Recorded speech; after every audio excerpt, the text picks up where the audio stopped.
ना तीरा ना तलवारां तो सिख कौम डरे गद्दारां तो सानू दुश्मन दी कोई लोड नहीं, सानू खतरा है अपने यारां तो। और ये हमेशा से होता आया सिख कौम के साथ, कोई पहली बार नहीं हो रहा है कि पहली बार हो रहा है। हमेशा अपने ही गद्दारी करते आए हैं, अपने ही धोखा देते आए हैं, और खास करके अपने बन के। सबसे अच्छी बात यह है, जिस अमृतपाल सिंह जो शहीद हुआ था लड़का, केंद्र सरकार ने कुछ नहीं किया या सेना ने कुछ नहीं किया, लेकिन हाँ पंजाब सरकार ने 1 करोड़ रुपए का चेक उसके माता पिता को दिया। उसके नाम पर एक स्टेडियम का नाम रखा जाएगा, शहीद अमृतपाल के नाम पर उसको शहीद का दर्जा दिया जाएगा, उसकी प्रतिमा स्थापित की जाएगी और परिवार के एक सदस्य को नौकरी दी जाएगी। अगर यही आप अगर उसकी आवाज़ नहीं उठाते तो किसी को पता नहीं लगता कि कौन क्या हुआ क्या नहीं हुआ। ये है ताकत, सोशल मीडिया की ताकत है ये। लेकिन सिख कौम के साथ बाकी क्या हो रहा है भाई? जितना बड़ा धोखा सिख कौम के साथ हो रहा है ना, दसबंद निकाल के देते हैं। जो सिख अपना रोजगार करते हैं या विदेशों में जो एनआरआई हैं, वो अपना दसबंद निकालते हैं गुरु घर के लिए, लेकिन उसी गुरु घर के गोलोकों का जो पैसा है उसको नाजायज बर्बाद किया जा रहा है। नाजायज बिल्कुल। थोड़ा वीडियो सीरियस होगा, ध्यान से सुनना और समझना इस बात को कि कौन है वो गद्दार जो सिख कौम के पैसे का नाजायज प्रयोग कर रहे हैं। सिख कौम अपना पैसा इकट्ठा कर रही है। अगर कोई जरूरतमंद उनके पास जाता है, अगर किसी को 10,000 20,000 की जरूरत होती है अपनी लड़की की शादी के लिए, कोई गरीब जाता है उसको नहीं दिया जाता, लेकिन सिख कौम का करोड़ों रुपया एक दिन के छोटे से इवेंट में उड़ा दिया जाता है। करोड़ों रुपया पता है किसके ऊपर उड़ाया? पता सबको है। अभी जो देश के गृह मंत्री अमित शाह साहब आए थे, दिल्ली गुरुद्वारा प्रबंधक कमेटी ने करोड़ों रुपया उड़ा दिया उनके स्वागत समारोह में, करोड़ों। और लेकिन किसी जरूरतमंद को नहीं देंगे, कभी भी कभी नहीं देंगे। जो स्कूल चल रहा है दिल्ली के अंदर, उनके टीचरों को तनख्वाह नहीं दी जाती, वो बार बार धरने पर बैठ जाते हैं, थोड़ी सी तनख्वाह देते हैं। जो मतलब सिक्खी का प्रचार कर रहे हैं उनको तो कुछ नहीं मिल पा रहा। जो टीचर बच्चों को सिक्खी के बारे में बताते हैं या सिख इतिहास के बारे में बताते हैं, उनको तो तनख्वाह देने के पैसे नहीं, लेकिन गृह मंत्री साहब के पास करोड़ों उड़ा दी। चलो वो करोड़ों रुपए भी दुख नहीं होता, लोग संगत को भी दुख नहीं होता कि करोड़ों रुपए गुरु घर के गोलक से निकाल के खर्च कर दिए, नहीं होता। लेकिन क्या आपका जो सिरसा साहब है, मनजिंदर सिंह सिरसा, जिसने इवेंट ऑर्गेनाइज किया था, क्या उसने बंदी सिंह गिरियाई के बारे में कोई बात की गृह मंत्री अमित शाह साहब से? की कोई बात? या जो शीशगंज गुरुद्वारा साहिब में जाने पर संगत को करोड़ों रुपए का जो जजिया कर लग चुका है उसके बारे में कोई बात की? ये कर नहीं लगना चाहिए, ये नाजायज है, 20,000 रुपये का जो चालान कट रहा है ये नहीं कटना चाहिए, उसके बारे में कोई बात की? नहीं की।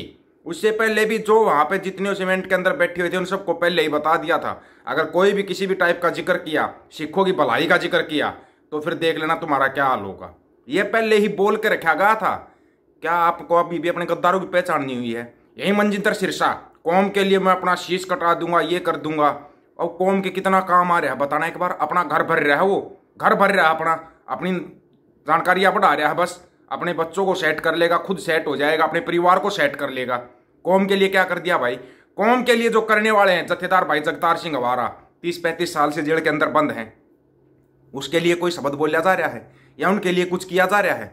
क्या यही पैसा अगर आप उनके लिए लगाते तो कितना अच्छा होता, संगत को भी दर्द नहीं होता। लेकिन संगत क्या अपनी आंखें बंद रखे हुए है, क्योंकि सवाल आप लोग करोगे नहीं। सरकारों से सवाल करने की सबको पता है, टकराने का अगर मादा कोई रखता है तो संयुक्त पंजाब रखता है, लेकिन अपनों से कैसे निपटोगे पहले ये तो बताओ। इन अपनों से कैसे निपटोगे, कैसे निपटा जाए इनसे? भगवंत मान साहब ने जो शहीद अमृतपाल सिंह के लिए किया, अच्छी बात है किया, लेकिन उसके लिए आप लोग मतलब नारेबाजी कर दो कि भगवंत मान को प्रधानमंत्री बना दो। तो भगवंत मान साहब किसानों का कितना भला कर दिया पंजाब के अंदर, अभी बाढ़ आई थी उसमें कितना योगदान दे दिया। ये तो ठीक है, देखा कोई मुद्दा है सोशल मीडिया के ऊपर ज़्यादा वायरल हो जाता है तो उसमें सभी नेता जाके योगदान दे देते हैं, उसमें तो सभी नेता योगदान दे देते हैं। लेकिन क्या किसी गरीब के घर पे गए हो आज तक? जो गरीब है मजलूम उसके घर पे गए हो? कितने दिखा दें आपको जो मजहबी सिख हैं वो क्यों धर्म परिवर्तन कर रहे हैं? पैसे की आर्थिक तंगी के कारण कर रहे हैं। आंखें खोलो यहाँ पे अपनी। और जो विदेशों में एनआरआई भाई बैठे हैं उन्होंने बहुत चंदा दिया था, 500 करोड़ से ज़्यादा का चंदा दिया था एनआरआईओ ने आम आदमी पार्टी सरकार बनवाने के लिए पंजाब के अंदर। पता है किसी को?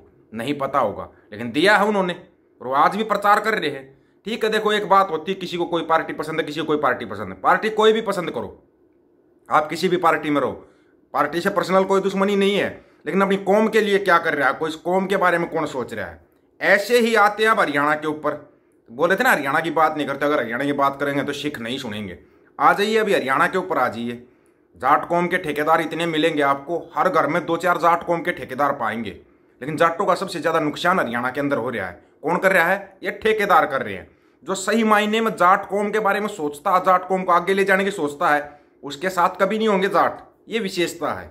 यही सिखों के जो बड़ी बड़ी बातें करता है ना, उसके पीछे पीछे चल देते हैं। हाँ भाई, यही नेता बस ये भला करेगा, ये करेगा, वो करेगा। वो कुछ नहीं करता, वो अपना घर भरता है और चल देता है। बाकी कौम कहीं जाओ, कौम के बारे में सोचता कौन है? गरीबी हटाओ की जगह गरीबों को हटा दिया जाता है। आपको बार बार रिपीट करनी पड़ती है बातें। क्यों रिपीट करनी पड़ती है? क्योंकि बड़ी जल्दी भूल जाते हो बस अपनी दुनिया में मस्त। कोई कहीं को जियो, कोई मरो, कोई मतलब नहीं है। एक दो नहीं, हजारों केस तो हरियाणा में दिखा दूं। विशेष तौर के सिख बहुत कम है ना हरियाणा के अंदर, सिखों के ही हजारों केस दिखा दूं हरियाणा के अंदर, जो आर्थिक तंगी के कारण धर्म परिवर्तन करने के लिए मजबूर हो चुके हैं। आर्थिक तंगी के कारण हजारों केस पंजाब के अंदर दिखा दूं, हजारों केस राजस्थान के अंदर दिखा सकते हैं, हजारों केस उत्तर प्रदेश के अंदर दिखा सकते हैं, जो आर्थिक तंगी के कारण धर्म परिवर्तन करने को मजबूर हो रहे हैं। फिर कहते हैं ना 96 करोड़ सिंह सजेंगे। जब सिंह ही सिंह का हाथ पकड़ने के लिए तैयार नहीं है, हाँ नेता कोई आ गया, उसके उसमें करोड़ों रुपए सवा कर दिए, कोई बात नहीं है। संगत देगी अपने आप, संगत दसमंद देती रहेगी और ये दसमंद का नाजायज प्रयोग करते रहेंगे।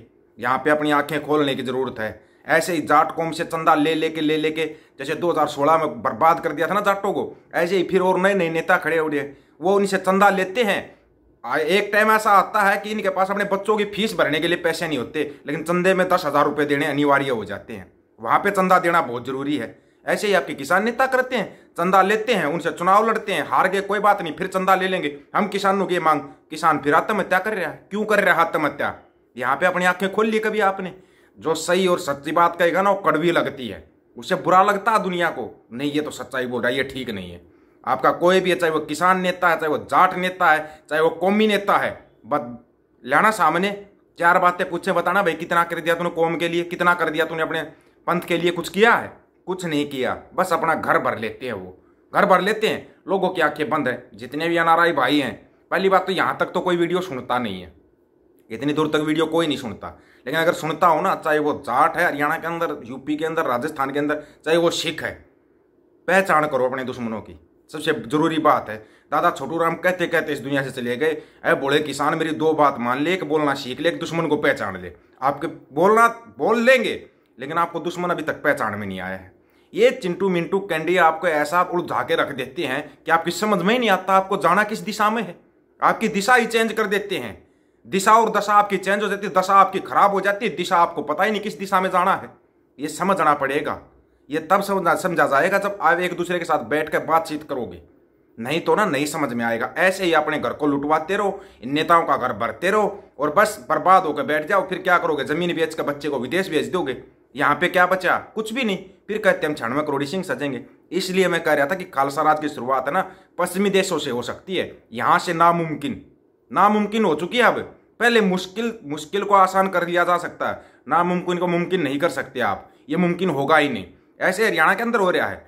रोजगार कहीं पे है नहीं, बस अपनी जमीन बेचो और बच्चों को विदेश भेज दो नौकरी करने के लिए। यही सब चल रहा है, यही सब चल रहा है और यही चलता रहेगा जब तक आप अपनी आंखें नहीं खोलोगे, जब तक आप अपनी संयुक्त पंजाब की एकता नहीं बनाओगे। जब दुश्मन अपने सामने है लेकिन बोलते समझ झिझक जाते हो, नहीं नेता बुरा मान जाएगा। क्यों बुरा मान जाएगा? 1000 बार बुरा मानो, कोई बुरा मानता है तो हम तो करेंगे भाई सवाल। सामने आएगा तो सवाल करेंगे। कोई नहीं है, ये सब अपना घर भर रहे हैं, अपनी आंखें खोल लो। सभी साथियों को राम राम, नमस्कार, आदाब, सत श्री अकाल। वीडियो को ज़्यादा से ज़्यादा शेयर, चैनल को सब्सक्राइब और बेल आइकन को जरूर दबाना दोस्तों। ऑफिशियल दीपक फौजी यूट्यूब चैनल। बात हक और सच की करेंगे, हक सच की बात हम करेंगे। वीडियो को शेयर करने की जिम्मेवारी आप लोगों की है। वाहिगुरु जी का खालसा, वाहिगुरु जी की फतेह।